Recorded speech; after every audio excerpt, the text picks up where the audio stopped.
Welcome to Spark, a celebration of healing, connection, and community. I work with sound.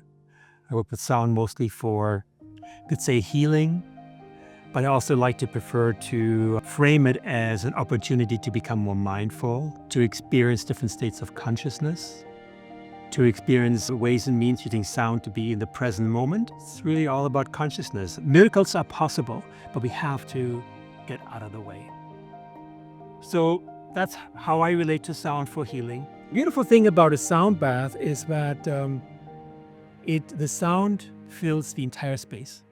It creates an acoustic energy field at a very high vibration. It's almost like diving into an ocean of healing waters. Right? That's in a way what a sound bath is. We call it a sound bath because it can wash away all the stuff that we really like to get rid of. We created Xenography in honor of my son, who was killed by a drug driver in 2018. And he, like all our youth today, said, we are perfect on paper, so why are we all struggling so bad? So we created Xenography, and it's a mindful photography program. And we worked with psychologists and youth serving agencies and youth themselves to see what they wanted to do around what would be a photography program that would help reduce their depression and anxiety. Grief is a natural consequence of learning to readapt to a change that is a bit of a shock, okay? But in that process, the mind, the soul is searching for ways through, and that's when we rebuild ourselves from within, if only we can allow it. And so having a vehicle such as Spark and funds such as yourself that Catherine has, it becomes the shaping of who she is becoming, which I believe is a significant part of what Spark is about. Sparks are all over the place, and sparks are within everyone.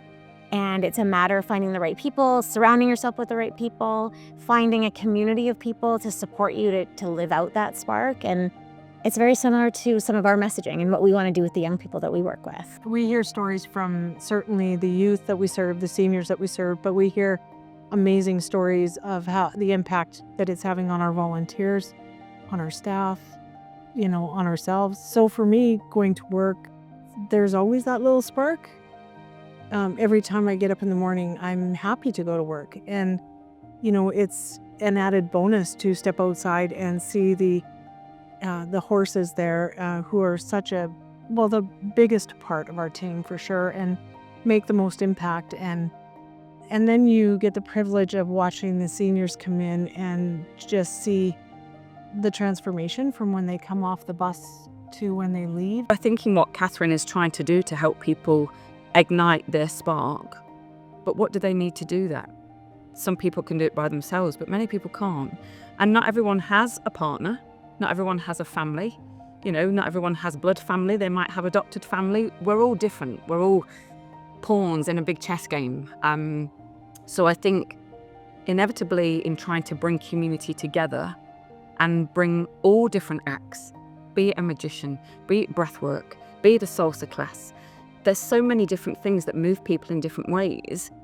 And that way people can tap into what it is that they need to help them just maybe feel a little bit better. Yeah, and then seeing everything that she's doing through her process to give back to the people around her, but also to help her heal is through community and gathering and connecting on all levels, through laughter, through crying, through comedy, through children, through connecting with the elder populations. It's truly bringing everyone together to everyone. Together we celebrate the sparks within all of us, lighting up a path and transforming lives.